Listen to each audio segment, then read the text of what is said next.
살인하지 말라. 아멘. 예, 오늘은 제6계명 살인하지 말라는 제목으로 말씀을 전하겠습니다. 지난 20세기는 지구상에서 가장 잔인한 인간 대학살 사건들이 여러 곳에서 자행되었었죠. 독일의 나치 정권에 의해서 제2차 세계대전 중에 무려 1100만 명이 학살을 당했습니다. 소련에서는 스탈린이 정권을 잡은 후에 약 2천만 명을 학살을 했고요. 중국에서는 모택동으로 인해서 약 3천만 명이 죽었습니다. 또한 캄보디아에서는 1970년대 폴포트가 정권을 잡고 나서 무려 200만 명을 학살을 했습니다.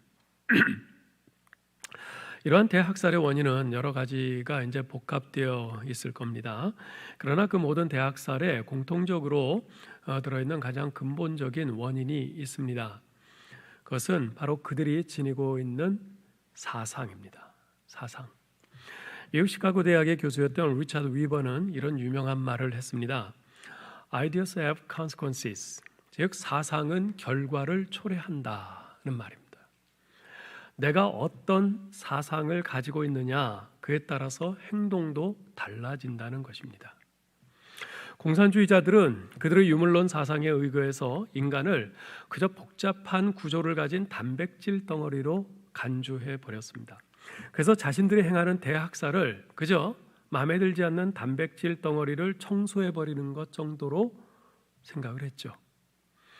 나치주의자들은 자신들은 하나님의 선택을 받은 위대한 게르만 민족이고 유태인들은 개, 돼지와 하등 다를 것 없는 동물이라고 생각을 했습니다.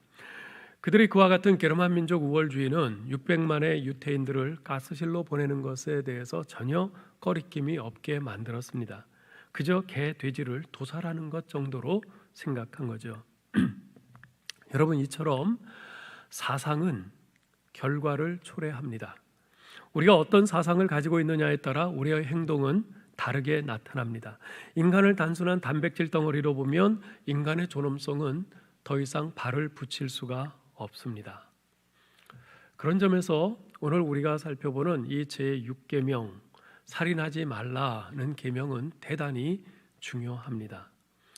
왜냐하면 이 계명은 사람의 생명을 존중히 여기라는 계명이기 때문에 그렇습니다. 우리 사람의 그 존엄성을 생각하게 하는 계명이기 때문에 그렇습니다. 따라서 우리가 이 계명을 잘 지키기 위해서는 무엇보다도 먼저 사람의 생명에 대한 바른 사상과 올바른 인간 이해가 필요합니다. 자, 그러면 성경에서 말하는 인간은 어떤 존재입니까? 창세기 1장 26절 27절에서는 이렇게 말씀합니다. 하나님이 이르시되 우리의 형상을 따라 우리의 모양대로 우리가 사람을 만들고 하나님이 자기 형상 곧 하나님의 형상대로 사람을 창조하시되 남자와 여자를 창조하시고. 우리 인간은 하나님의 형상을 지닌 존재로 창조되었습니다. 인간이 하나님의 형상으로 창조되었다고 말할 때는 하나님을 믿는 우리 그리스도인이나 아니면 도덕적으로 고결한 삶을 사는 사람들만을 가리키는 것은 아닙니다. 모든 인간을 다 말하는 겁니다. 하나님의 형상은 평등 개념입니다. 모든 사람들이 다 하나님의 형상으로 지음받았다는 것입니다. 그래서 모든 사람의 생명은 신성한 것입니다. 인간이 하나님의 형상으로 창조되었다는 말은 곧 우리 인간이 하나님을 닮았다는 뜻입니다. 그렇습니다. 우리 인간은요, 다른 생물들과는 달리 하나님을 닮았어요. 우리는 희미하게나마 하나님의 영광을 반사합니다. 하나님이 인격체이신 것처럼 우리 인간도 인격체입니다. 우리 하나님께서 바라시는 것이 있으세요. 우리도 바라는 것이 있습니다. 하나님은 생각하십니다. 우리도 생각합니다. 하나님은 느끼시고 의도하시고 행동하십니다. 우리도 느끼고 의도하고 행동합니다. 아름답고 선한 일을 보면 마음이 흐뭇하지만 추하고 악한 일을 보면 마음이 몹시 불편합니다. 우리 하나님이 그러시거든요. 우리가 하나님을 닮은 존재이기 때문에 그런 것이.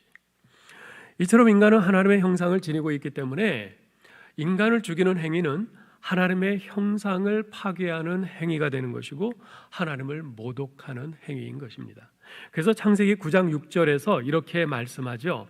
다른 사람의 피를 흘리면 그 사람의 피도 흘릴 것이니 이는 하나님이 자기 형상대로 사람을 지으셨음이니라.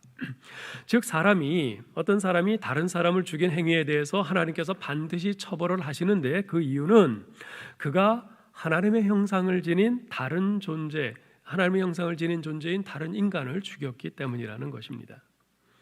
한편 시편 24편 1절에서는 이렇게 말씀해요.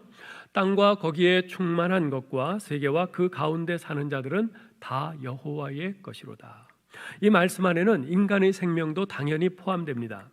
결국 인간의 생명이라는 것은 하나님께서 선물로 주신 것이고 또한 인간에게 위탁하신 것입니다. 우리 인간의 생명은 우리 인간 자신의 소유물이 아니라는 뜻입니다.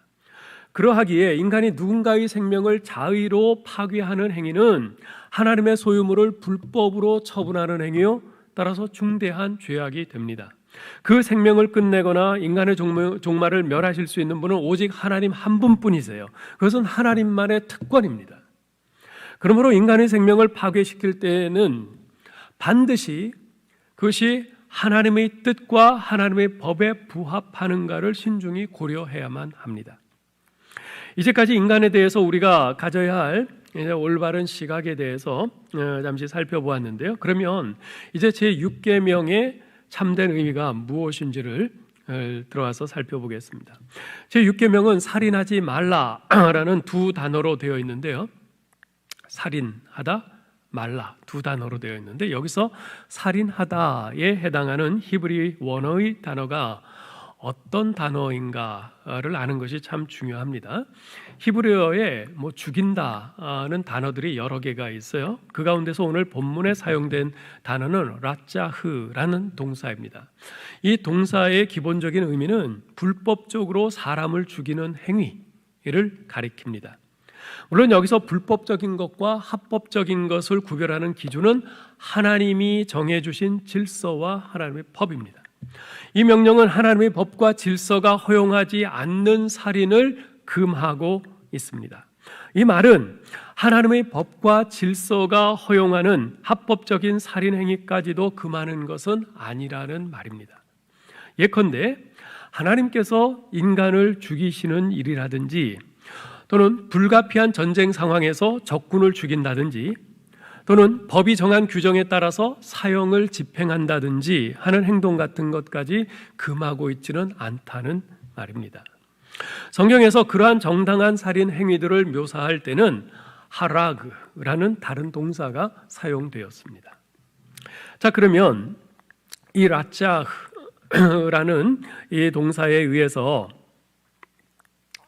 금하고 있는 이 6계명의 구체적인 금하고 있는 구체적인 살인 행위들이 어떤 건가, 그것을 지금부터 살펴보겠습니다. 첫째는 고의적인 살인입니다. 어떤 인물을 정해놓고 그를 죽이기 위해서 사전에 냉정하고 치밀한 계획을 짜고 죽이는 행위를 말합니다.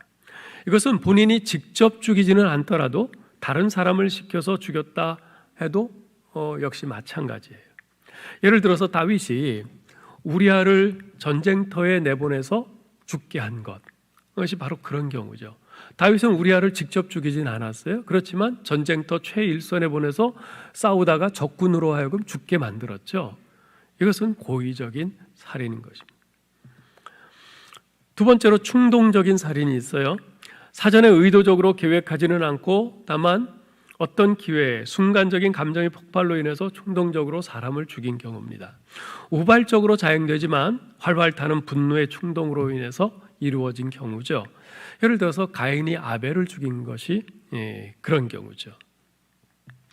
세 번째로 과실치사도 여기에 해당합니다. 어떤 사람이 부주의해서 다른 사람의 죽음을 유발시키는 경우, 즉 고의는 아니지만 본인의 명백한 과실로 다른 사람을 죽게 하였을 경우입니다. 예를 들어서 맨홀 공사를 하면서 뚜껑 열린 그 맨홀 주위로 보호막을 제대로 잘 설치를 해야 되는데 그렇지 않아서 지나가던 행인이 그 맨홀에 빠져서 실족사를 하게 된 그런 경우죠.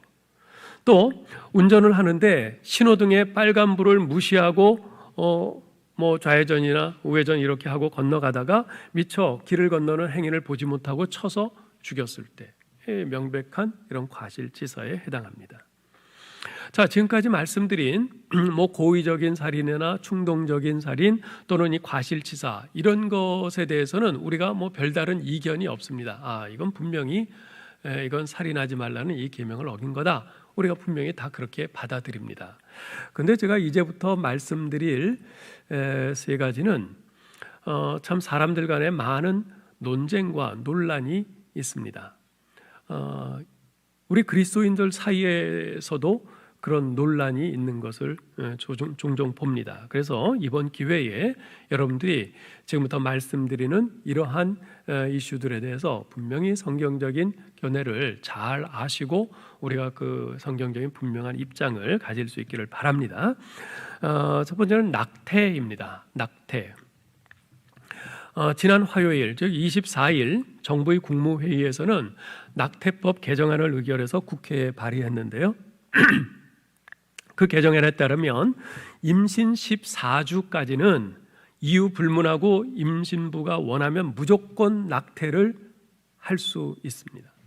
그리고 임신 15주에서 24주에는 성범죄로 인한 임신이나 의학적 사유 또는 사회 경제적인 이유가 있으면 낙태를 할 수 있도록 그렇게 규정을 했습니다.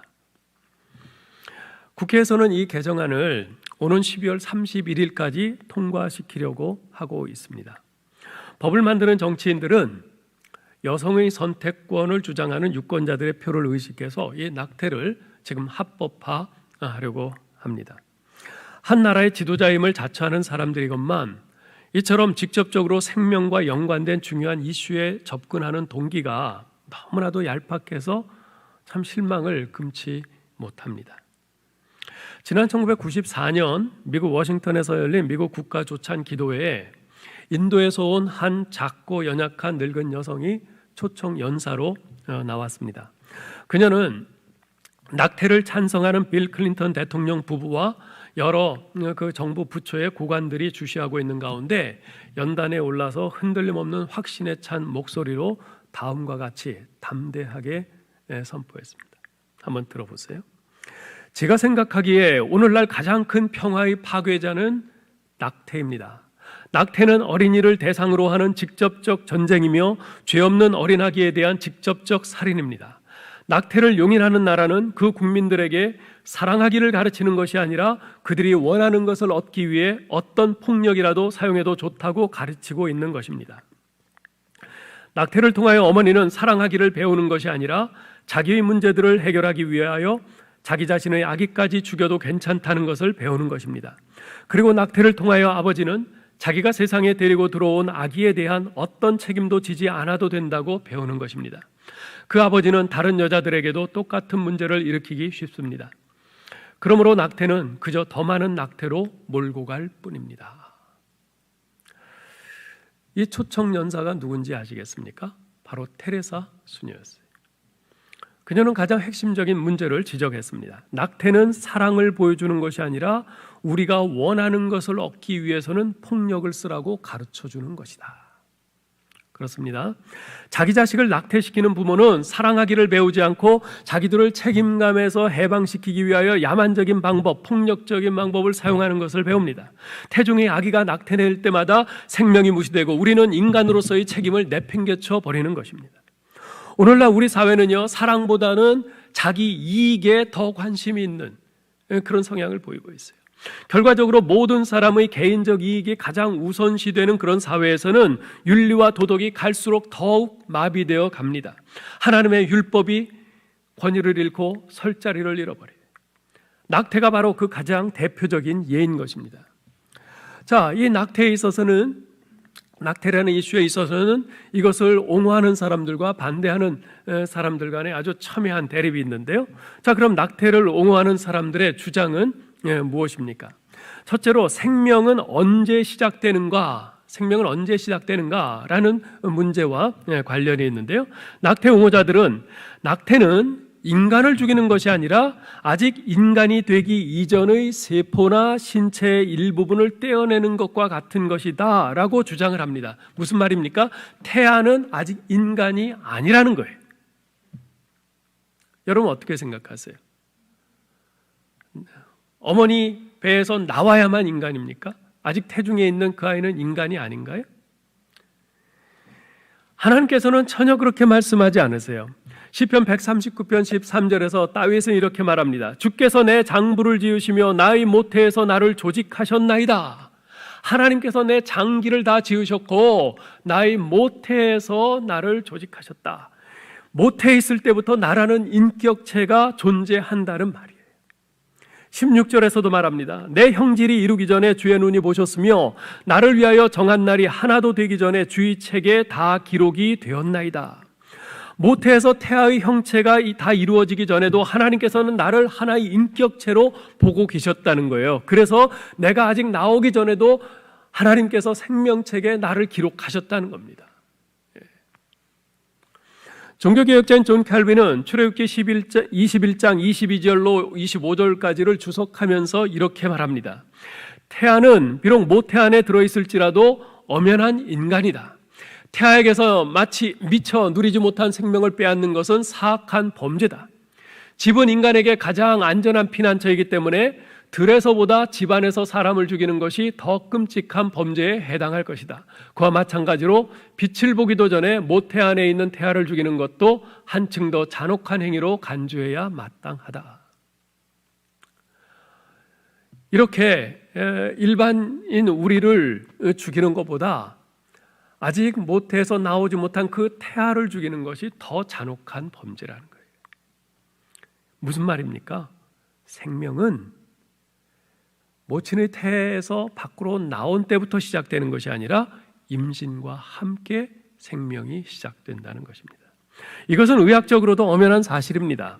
오늘날 거의 모든 의학자들은요, 태아가 독특한 유전자, 어머니에게서 23개, 아버지에게서 23개, 도합이 46개의 염색체를 지닌 우리와 똑같은 종의 개인이라는 데 동의하고 있습니다.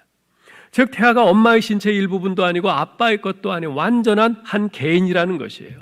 사람의 유전자 구조는요, 수태되는 그 순간에 확정이 되는데 바로 그 순간에 개인의 독특한 특성들, 예를 들어서 그 아이가 남자인지 여자인지 하는 이 성의 문제, 눈동자 색깔, 골격, 머리카락 색깔, 피부 색깔, 특정한 질병들에 대한 감수성 등이 결정된다고 합니다. 이렇게 볼 때 수태되는 순간부터 완전한 한 인격체가 이루어지는 것이기 때문에 낙태는 명백한 살인행위인 것이죠. 둘째로 낙태 옹호론자들은요, 여성의 선택권을 강하게 주장합니다. 즉 여자가 자기 자신의 몸을 지배할 권리를 갖고 있다는 겁니다. 그러므로 낙태 행위는 한 여자가 자기 몸을 갖고 자기가 가장 좋게 생각하는 방식으로 사용할 수 있는 헌법에 보장된 권리라는 거예요. 즉 자기가 임신을 했는데 이건 내 몸인데 내 몸을 내가 마음대로 할 수 있지 라고 하면서 얼마든지 낙태해도 된다. 그건 자기의 권리라는 것이에요. 개인의 자율성을 최고로 숭상하는 오늘날 우리 사회에서 이 견해는 무척이나 설득력 있게 보입니다. 그러나 이 견해는요, 전혀 합리적이지도 합법적이지도 않습니다. 예를 들면 우리나라만 보더라도요, 안락사와 매춘을 금지하는 법률이 존재합니다. 안락사, 내가 내 몸 가지고 내 생명 가지고 내가 마음대로 죽고 싶은데 죽겠다는데 당신이 뭔 상관이야? 안 된다는 거예요. 매춘, 내가 내 몸 가지고 내가 성적으로 내가 자유분방하게 그렇게 살겠다는데 당신이 왜 감나라 대추나라 하느냐? 그거 안 된다는 거예요. 그것을 법률로 엄격히 규제를 하고 있어요. 왜 그렇습니까? 이 안락사나 이 매춘은 우리 집단, 우리 공동체의 복리를 위해서 복리를 저해하는 행동이라는 것이에요. 네? 그렇기 때문에 법률로 규제를 하는 거죠.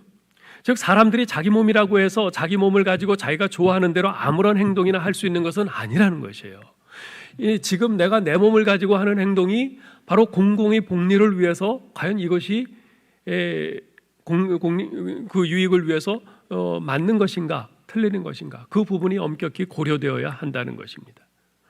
그렇게 볼 때 이 낙태는 우리 공공의 복리를 위해서 엄격히 규제되어야 하는 거죠. 자기 몸이라고 해서 자기 안에 있는 태아를 그렇게 함부로 할 수 없다는 것이에요. 또한 이 엄마 몸속에 자라고 있는 태아는 엄마 몸의 일부가 아닙니다.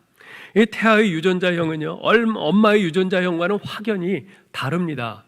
그래서 엄마가 A형, 혈액형이 A형이라고 해서 아이도 반드시 A형인 것은 아니에요. 뭐 O형일 수도 있고, 그죠? 다른 혈액형일 수 있어요. 엄마의 혈액형과 태중에 있는 아이의 혈액형이 다르다는 건 뭐예요? 서로 다른 존재라는 거예요. 예? 엄마의 일부분이 아니라는 겁니다. 예?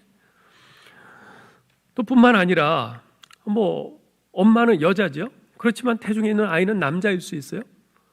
그러면 그 아이가 엄마의 일부분입니까? 아니죠. 예? 엄연히 성이 다른데 또 골격, 유전자 암호도 달라요. 엄마의 일부분이 아닌 것이에요.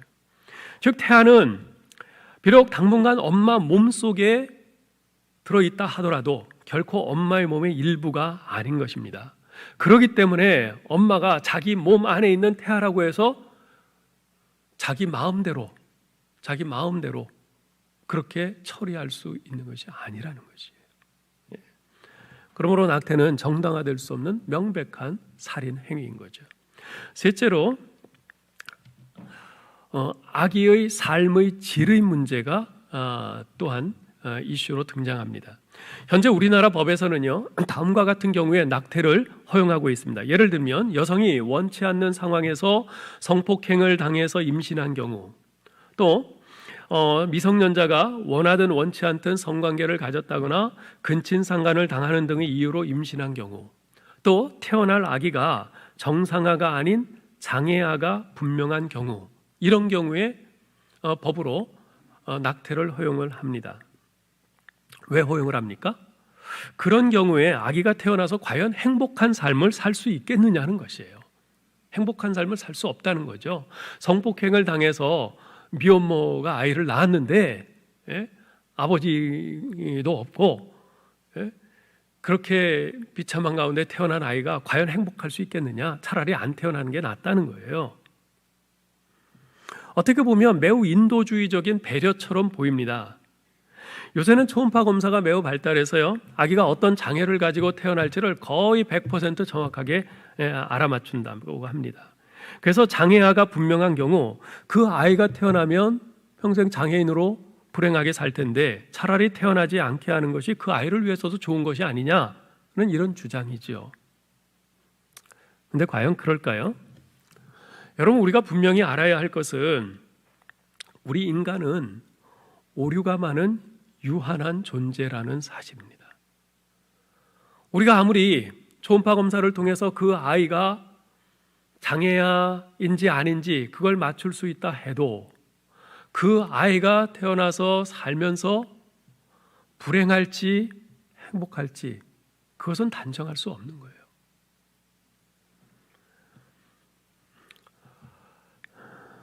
우리가 그것을 판단할 능력도 없고 또 마음대로 처리할 권한도 우리에게는 없습니다.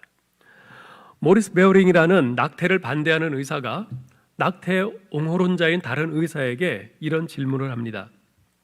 당신은 그 낙태를 찬성을 하는데 이런 경우에 당신은 어떤 의견인지 제가 한번 듣고 싶습니다.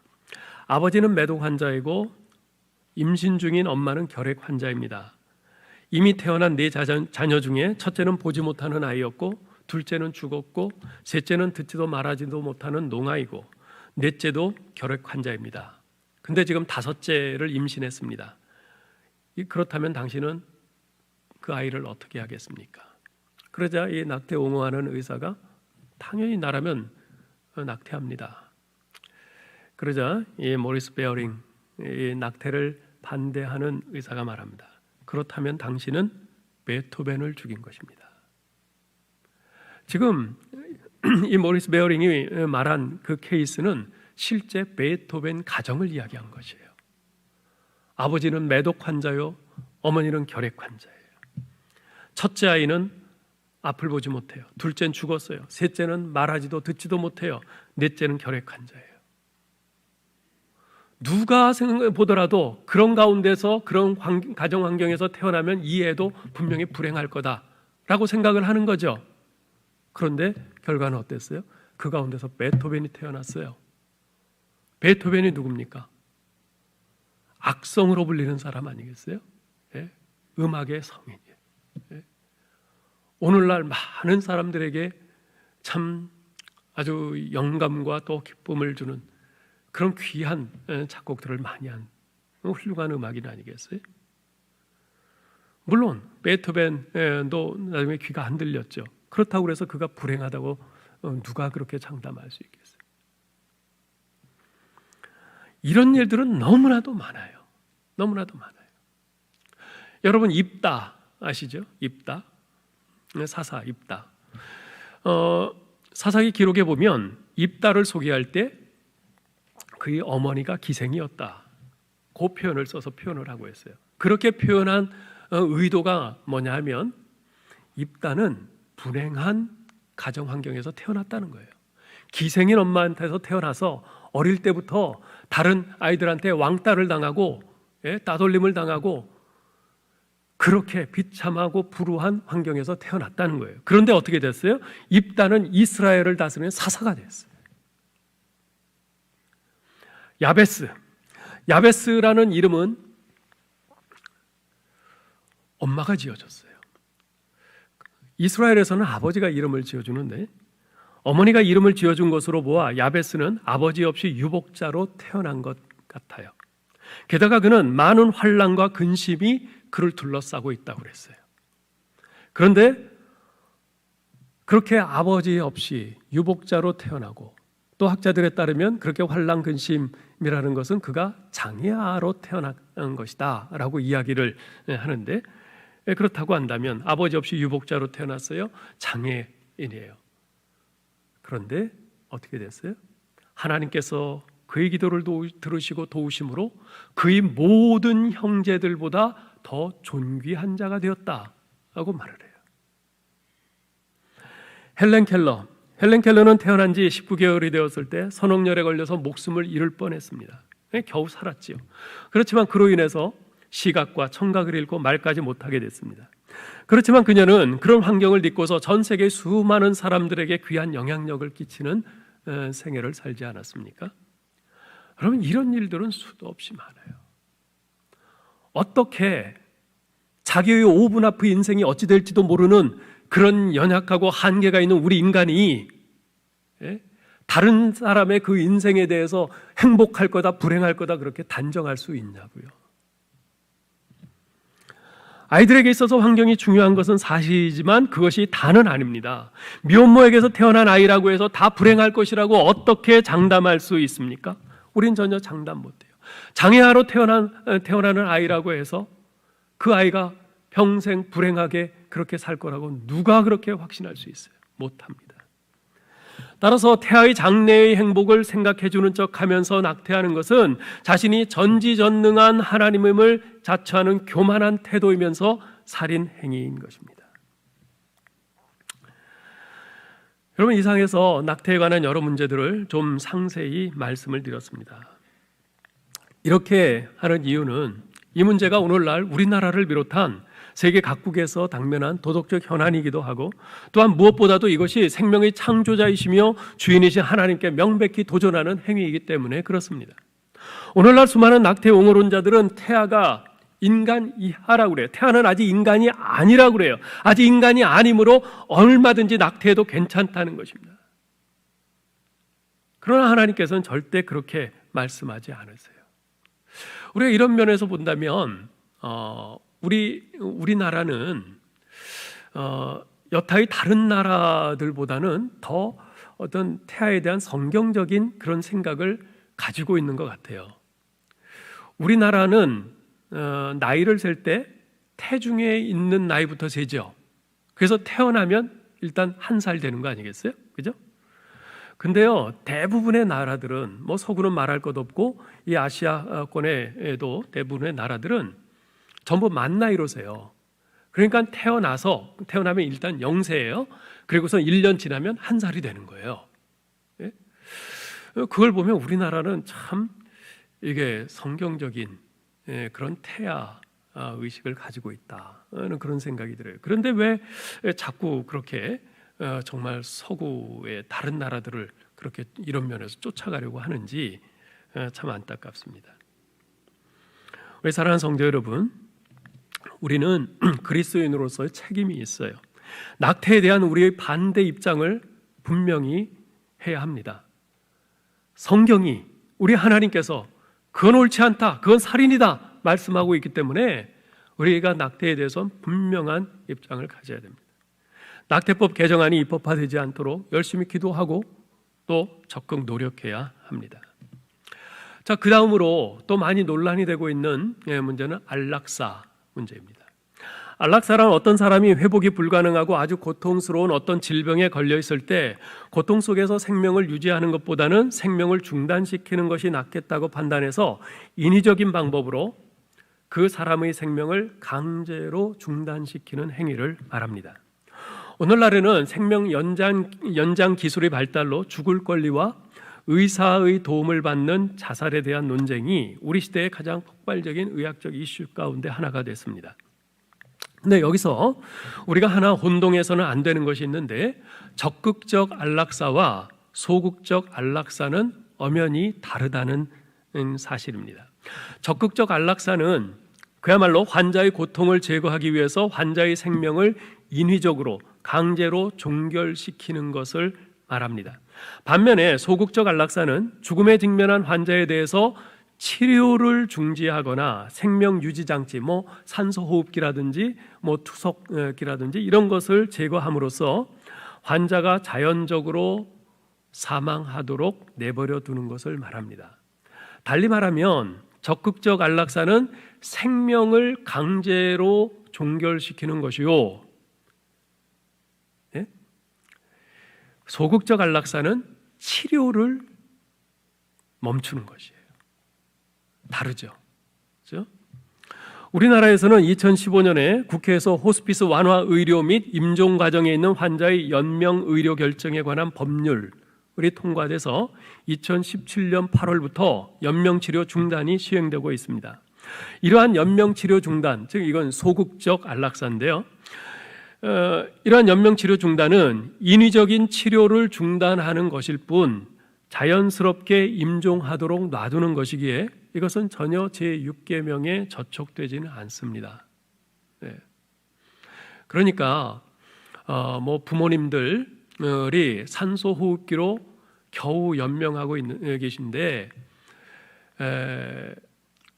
부모님이 미리 유언에 의해서 내가 이제 의식을 잃고 쓰러지고 그렇게 됐을 때 이렇게 연명 치료하지 마라, 그렇게 의견을 남기셨을 때 산소 호흡기를 안 한다고 그래서 그것에 대해서 굳이 죄책감을 가지시지 않아도 된다는 말입니다. 물론 자식된 도리로서 참 가슴이 아프고 안타깝기는 하겠지만 그것은 죄는 아니에요. 그러나 적극적 안락사는 다릅니다. 이 적극적 안락사는 약물 유입 등 인위적으로 생명을 강제로 종결시키는 것이기 때문에 제6계명에 분명히 위배되는 죄입니다. 지난 2000년 네덜란드에서 세계 최초로 적극적 안락사를 법으로 제정해서 시행을 했습니다. 그 이래로 서구 여러 나라들에서 그 뒤를 따르고 있어요. 오늘날 안락사는요, 이 말기 환자의 고통을 덜어주는 휴머니즘으로까지 이렇게 막 미화되고 있는 그런 형편입니다. 그러나 우리가 이 안락사 문제에 있어서 우리가 그리스도인으로서 분명히 유념해야 될 사실이 있어요. 그것은 인간의 생명은 인간의 소유물이 아니라는 것입니다. 인간의 생명은 하나님의 소유물이에요. 그렇기 때문에 우리 인간 스스로가 인간의 생명이 끝나는 시점과 그 방법을 결정하는 것은 하나님의 소유물인 생명을 인간이 자유로 처리하는 죄가 되는 것입니다. 물론 우리는 질병의 고통이 너무 심해서 사는 것보다는 차라리 죽는 것이 훨씬 더 낫겠다는 생각을 할 수밖에 없는 상황을 충분히 이해해야 합니다. 또한 한 사람의 환자 때문에 관련된 가족들 전체가 겪어야 하는 고통이 얼마나 크고 심각한 것인가를 충분히 이해해야 합니다. 특히 경제적으로 넉넉하지 못한 상황에 그런 가정에 속한 어떤 사람이 장기간의 값비싼 그런 치료를 해야 하고 또 회복될 전망도 별로 없는 그런 질병에 걸리는 경우에 본인뿐만 아니라 남은 가족들이 정신적, 경제적으로 겪어야 하는 그 고통은 말로 표현하기 어려울 정도일 것입니다. 그런 경우에 굉장히 고민이 될 거예요. 그러나 그럴 경우에 우리가 어떤 현실적이고 실리적인 그런 접근법을 택할 것인가, 아니면 성경적인 그런 접근을 할 것인가, 이 부분을 그리스도인으로서 신앙적으로 분명히 택해야 합니다. 우리 인간의 생명은 한 번밖에는 주어지지 않는 것일 뿐만 아니라 이와 같은 어떤 고통을 감수하고서라도 유지해야 할 만한 그런 가치가 있는 것임을 우리는 분명히 알아야 돼요. 왜냐하면 이 생명은 하나님께서 선물로 주신 것이고 하나님의 형상을 유지하고 있는 것이기 때문에 그렇습니다. 따라서 이 안락사 문제에 대해서 우리 그리스도인들이 가져야 될 그런 태도는 어떤 실리적이고 현실적인 경제적인 그런 접근보다 이 생명을 우리 하나님의 섭리에 맡기고 그의 삶과 죽음을 하나님께 부탁하는 것, 그것이 맞는 것입니다. 또 하나 많은 논쟁과 논란이 되고 있는 것은 자살입니다. 안락사가 다른 사람의 도움을 빌어서 자신의 생명을 끊는 행동을 가리킨다면 자살은 자기 힘으로 자기의 생명을 끊는 행동을 가리킵니다. 자살은 어떤 인식된 문제에 대한 감정적 반응의 한 가지입니다. 아주 매우 심각한 행동이죠. 자살은 종종 내적 분노와 울분의 격렬한 표현이기도 합니다. 이 억눌렸던 울분이 끝내 자기 자신을 치명적으로 공격하는 거죠. 지난 몇 년 동안의 통계를 보면요, 미국을 비롯한 유럽의 여러 나라들과 우리 한국과 일본의 10대 청소년들과 20대 젊은이들의 주요 사망 원인을 분석했는데 그 결과 자살로 인한 사망자 수가 교통사고로 인한 사망자 수를 훨씬 능가했어요. 우리가 이 자살의 경우에도 그리스도인으로서 우리가 분명히 유념해야 될 것들이 있습니다. 그것은 인간의 생명은 그 절대적 소유권이 하나님께 있기 때문에 인간 스스로 자기 생명이라 할지라도 그 생명이 끝나는 시기와 방법에 대해서 내가 결정하려고 해서는 안 된다는 것입니다. 자기 생명이라 하더라도 자기에게 결정권이 없어요. 네.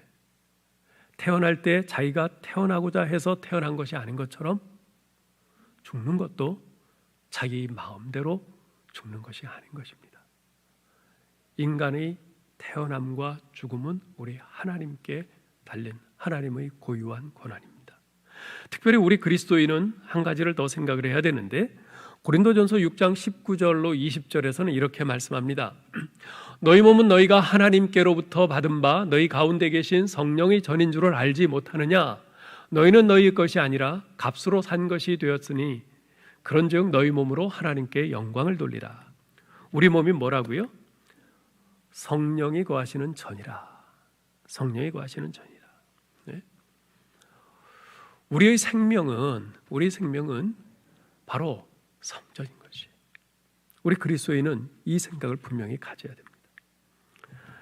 그렇기 때문에 자살은 살인입니다. 왜냐하면 자살은 사람 속에 담긴 하나님의 형상을 버리는 것이며 하나님의 이름을 영화롭게 하라고 하나님께서 직접 주신 신성한 생명을 파괴하는 것이기 때문에 그렇습니다. 따라서 자살은 분명히 제6계명을 범하는 죄입니다. 다만 용서받을 수 없는 죄가 아니라 그냥 죄일 뿐입니다.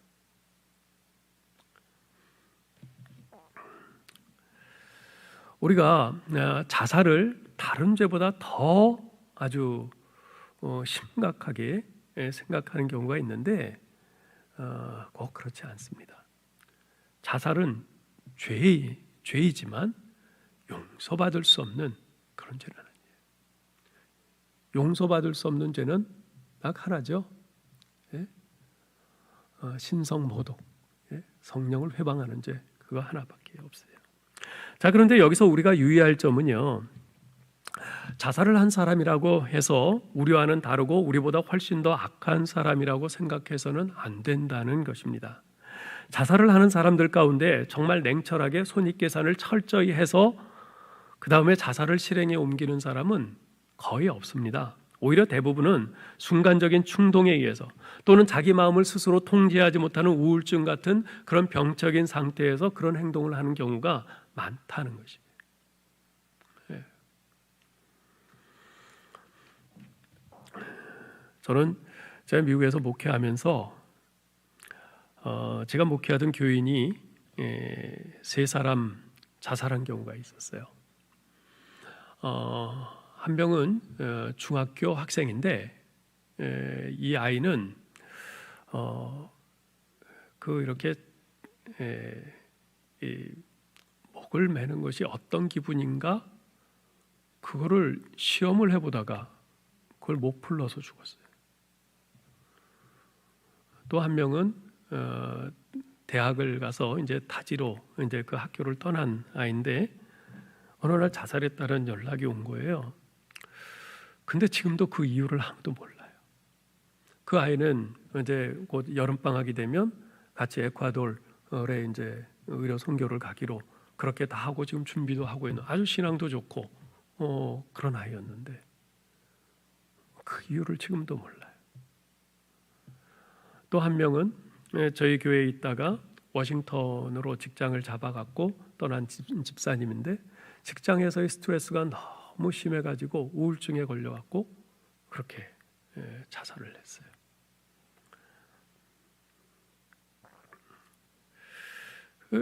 제가 이런 그 자살한 케이스들이 있어서 그런 것을 이렇게 볼 때 사람이 손익 계산을 해서 자살하는 게 더 유리하겠다 해서 자살한 사람은 좀 못 봤어요. 오히려 대부분은 이 우울증 같은 이런 병을 앓으면서 자기가 감당 못해서 그렇게 목숨을 끊는 그런 사람들이 많았죠. 그러므로 자기 생명을 스스로 끊을 수밖에 없는 인간적인 비애와 그런 고통에 처한 사람에 대해서 우리 신자들은요 깊이 슬퍼하면서 연민의 태도를 가져야 합니다. 자살을 하면 구원 못 받는다, 자살하면 지옥 간다 이런 식의 이런 피상적인 태도는 곤란합니다. 그건 하나님만이 아시는 거예요. 좀 전에 말씀드렸듯이 자살은 결코 용서받을 수 없는 죄가 아니라 그냥 죄인 것이에요.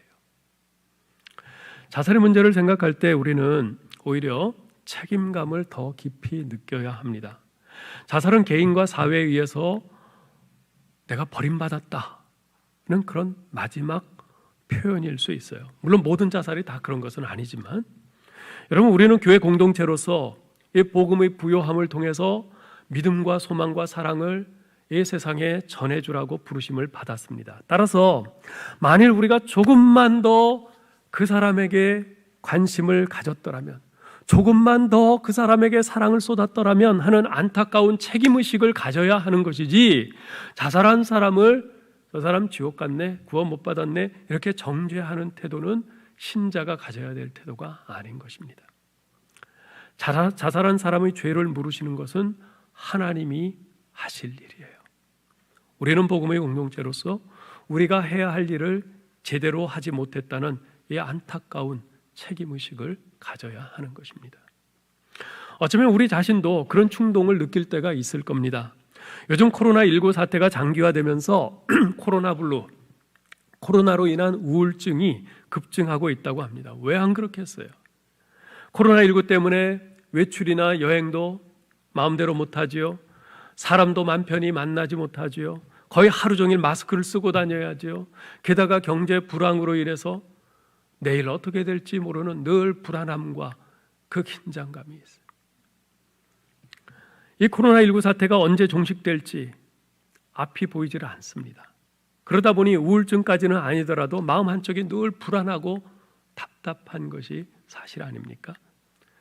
그러다가 어느 순간 갑자기 자살 충동이 밀려올 수도 있어요. 이렇게 직장에서 무급휴직하다가 결국엔 해고되고 말았고, 그래서 뭐 좀 해보려고 장사했는데 이와 같은 불황에 그것도 안 돼서 다 결국 파산나고 말았고,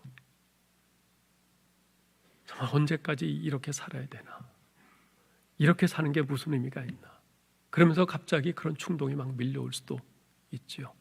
그럴 때 어떻게 해야 되겠습니까? 그러한 충동과 감정에 그냥 자신을 내맡겨야 될까요? 아니요. 그래서는 안 됩니다. 그런 불안과 두려움, 낙심과 절망을 겪으며 그런 충동을 느끼게 될 때 나의 모든 사정을 아시는 하나님, 긍휼과 자비가 풍성하신 하나님, 당신의 자녀들을 끝까지 붙드시고 선한 길로 인도하시는 우리 하나님 아버지를 믿음의 눈을 들어서 바라보아야 합니다. 우리 하나님을 바라보면서 그러한 충동을 떨쳐버려야 합니다. 우리 연약함을 모두 직접 겪어하시고 우리를 동정하시며 십자가에서 우리를 위해서 자신의 생명까지 내어주신 우리 주 예수 그리스도께서 우리와 함께하고 계시고 지금 하나님 우편에서 우리를 위하여 간구하고 계심을 믿으면서 우리가 주님께 부르짖고 주님의 도우심을 구해야 합니다. 주님, 저를 불쌍히 여겨주세요. 주님, 제가 점점 약해집니다. 주님, 제 마음이 약해집니다. 주여, 저를 붙잡아 주세요. 주님, 저를 도와주세요. 우리 주님께 부르짖고 간구해야 합니다. 주께서 능히 우리를 도우셔서 우리로 하여금 그러한 충동과 감정을 능히 극복하게 해주실 것입니다. 이제까지 제6계명이 금하고 있는 그런 여러 행위들을 말씀드렸는데요. 그러나 가장 중요한 것이 하나 남았습니다.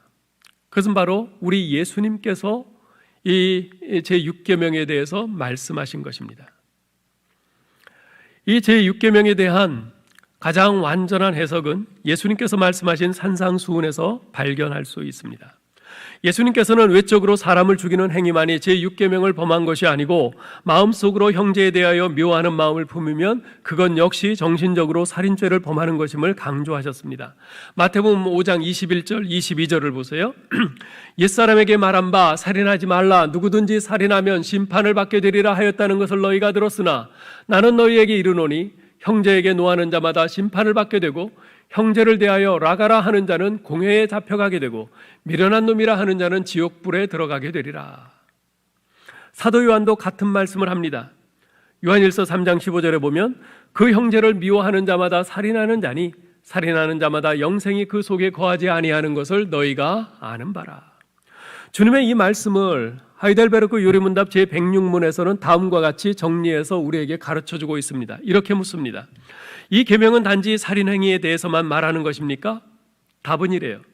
하나님께서 살인을 금하시면서 교훈하시는 바는 하나님께서 살인의 뿌리가 되는 것들, 즉 시기, 미움, 분노, 복수심 등을 미워하신다는 것입니다. 이러한 것들 모두 하나님이 보시기에는 살인입니다. 그렇습니다. 미움이 곧 살인의 뿌리입니다. 마음속에서 솟아나는 끝없는 미움과 분노가 쌓이고 쌓여 언젠가 살인으로 나타나는 것입니다. 수없이 미워하고 수없이 질투하고 수없이 분노하는 가운데 먼저 우리의 마음속에서 그 사람을 죽이고 또 죽이고 또 죽이고 그 사람의 시체를 묻고 나서야 비로소 겉으로 그 살인의 행동이 드러나는 것입니다. 그 우리 마음속에서 수많은 살인이 있고 난 후에 실제적인 살인이 행해지는 것이죠. 가인이 동생 아벨을 죽인 것이 평소에 아무 감정이 없다가 갑자기 충동적으로 죽인 것이겠어요? 아니요, 절대 그렇지 않습니다. 하나님께서 자신의 제물은 안 받으시고 아벨의 제물만 받으신 것에 대해서 그 아벨을 시기하고 질투하고 분노하고 또 시기하고 질투하고 분노하기를 계속 반복하다가 어느 날 들에서 좋은 기회가 생기자 죽인 것이. 이미 아벨은 가인의 마음속에서 수십 번, 수백 번 살해된 것이에요. 가인은 자기 마음속에서 그 동생 아벨을 수십, 수백 번 죽이고 또 죽이고 살인했던 것입니다. 우린 다를까요? 아니요, 절대 다르지 않습니다. 하나님, 저는 아무도 죽인 적 없습니다. 고의적으로나 충동적으로나 또는 과실로 누구를 죽인 적 없어요. 낙태도 한 적 없고요. 또 안락사 그런 거 행한 적도 없습니다. 자살도요. 그러나 과연 그것이 사실일까요? 하나님께서 우리에게 나는 내 마음속에서 너의 시기와 미움과 분노의 칼을 맞고 죽어가는 수많은 나의 형상들을 보고 있노라 라고 말씀하지 않으실까요? 지난 한 주간 제가 마음속에서 미워하고 분노의 칼을 꽂았던 적지 않은 사람들이 있었음을 생각할 때 주님 앞에 두려움을 금할 수가 없습니다. 그런데 더욱 두려운 것은요, 그처럼 누군가를 미워하고 마음속 깊은 곳에서 그 인간들이 세상에서 사라져 주기를 원하는 그런 분노의 마음을 품고 그렇게 매일매일 그들을 죽이고 시체를 쌓는 그런 삶을 살았으면서도 이렇게 주일에 강단에 버젓이 서서 설교를 하고 있다는 것입니다. 그것이 못내 괴롭고 정말 두렵습니다. 여러분은 어떠신지요? 지난주에 여러분 마음속에서는 몇 사람을 죽였습니까? 몇 사람의 시체를 여러분 마음속에 묻으셨나요? 때로는 예리한 비수같이 상대방을 찌르는 말들로, 때로는 증오심이 가득 담긴 날카로운 눈빛으로, 때로는 분노의 마음으로 그 누군가를 죽이고 피 묻은 손으로 지금 하나님 앞에 나와 그렇게 점잖게 예배드리고 있는 것은 아닌지요? 주님께서는 가인에게 물으셨던 것과 동일한 질문으로 우리에게 물으십니다. 내 아우 아벨이 어디 있느냐? 우리가 시기와 미움과 분노로 죽여서 마음에 묻었던 그 사람들의 이름을 부르시면서 너는 그 아무개를 어디에 묻었느냐? 그 아무개는 이미 내 마음속에 시체로 묻혀 있는 것은 아니냐? 물으시는 것입니다. 내가 그렇게 그 사람을 미워하고 분노하고 그렇게 죽여 내 마음에 묻었으면서도 지금 나 여호와 하나님 앞에 예배드리겠다고 나온 것이냐? 내가 그러면서 지금 이렇게 설교하고 있는 것이냐? 물으십니다. 예수님께서는 그렇듯 형제에 대한 미움을 간직한 채 하나님께 예배드리겠다고 나온 사람에게 이렇게 말씀하셨습니다. 그러므로 예물을 제단에 드리려다가 거기서 내 형제에게 원망 들을 만한 일이 있는 것이 생각나거든 예물을 제단 앞에 두고 먼저 가서 형제와 화목하고 그 후에 와서 예물을 드려라. 진실로 내게 이르노니 내가 한 푼이라도 남김이 없이 다 갚기 전에는 결코 거기서 나오지 못하리라. 참으로 두려운 말씀입니다. 무슨 말입니까? 우리 마음속에 형제를 향한 미움과 분노의 마음을 품고서는 우리가 아무리 예배의 자리에 나와 앉아 있어도 절대로 신령한 은혜가 그의 마음속에 채워질 수 없다는 뜻입니다. 여러분, 우리 모두 이런 경험들이 있지 않습니까? 내가 어느 형제를 미워하는 마음을 품고 있을 때 몸은 예배의 자리에 나와 앉아 있건만 찬양이 기쁘게 나오던가요? 설교가 귀에 들어오던가요? 심령의 은혜가 있던가요? 그러므로 사랑하는 성도 여러분, 우리는 결단해야 합니다.